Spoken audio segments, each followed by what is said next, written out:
Kireet will be doing the second speech of a two-part series for Presentation Mastery, and the speech's title tonight is called Because So Much is Riding on Your Tires. Kireet. Thank you. Thank you. Thank you for the warm introduction, Mr. Evaluator, Mr. Toastmaster, fellow Toastmasters, greetings. All of us have exciting stories that we like to talk about. But what's even more exciting is the journeys we take to tell those stories. A not so exciting journey I took a couple of months ago was to Costco to get my car tires rotated and aligned. Much to my dismay, I found out that I needed new tires. I was talking to the technician. He told me during our conversation that, man, they just don't make them the same way anymore. And I went, cars? He goes, tires. I went, boy, I wonder what's unique about rubber tires. To put things in perspective, from 1990 to 2017, there have been an estimated amount of 80 million cars purchased. And if you fast forward to today, the world has about 1.8 billion cars. Some estimates say that's 2 billion. Case in point, there are about 8 billion tires that have been made for these cars, the surplus notwithstanding. So if you start counting all the tires in the ships and the warehouses, it's probably a lot more. Goodyear, Michelin, Dunlop, Bridgestone, these are all brands that are commonplace in garages worldwide. And I think one journey that is attributed to that success is the success of the modern tire. That's right, the cars that we take for granted and the tires underneath them that we just forget about have a long history. Our journey tonight takes us back to the mid-1800s. More than 50 years before the first rubber tire was put on cars. Sure, they were being used, but it was more for motorcycles and bicycles and tricycles and so on and so forth. But the modern tire went through its own history and evolved. In the year 1800, Charles Goodyear was born in Connecticut. He had 5 siblings and grew up to be a self-taught chemist and a marvelous mechanical engineer.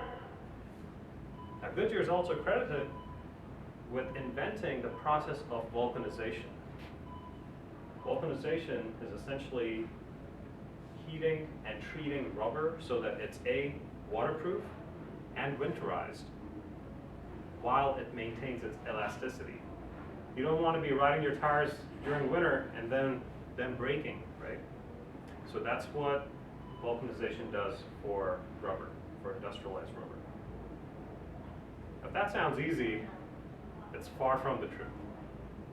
Mr. Goodyear went through so many ups and downs in life. He was almost penniless.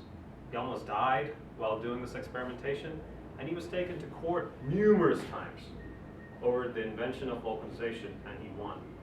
He prevailed. Early on, Charles was very much into the industrial side of things, missionizing products, the process, industrialization of glue and its applications. So it was only natural that he got into rubber goods and clothing lines. He started working in a factory, and he bought the factory with a business partner who was doing really well, and he also got a commendation letter from President Andrew Jackson. And when all that was going real well, the panic of 1837 struck, and he was on the streets. He went from rags to riches in one day. But what he had with him were his wits, his intelligence, and his ability to communicate his passion and his dreams to a larger audience. It's not like he went on Twitter and he said, lost all my savings, I need to vulcanize something. He did it the hard way. And then he focused his energy on India rubber, and he figured out a process to treat that rubber with iron oxide to make it supple. and then started making products out of it again.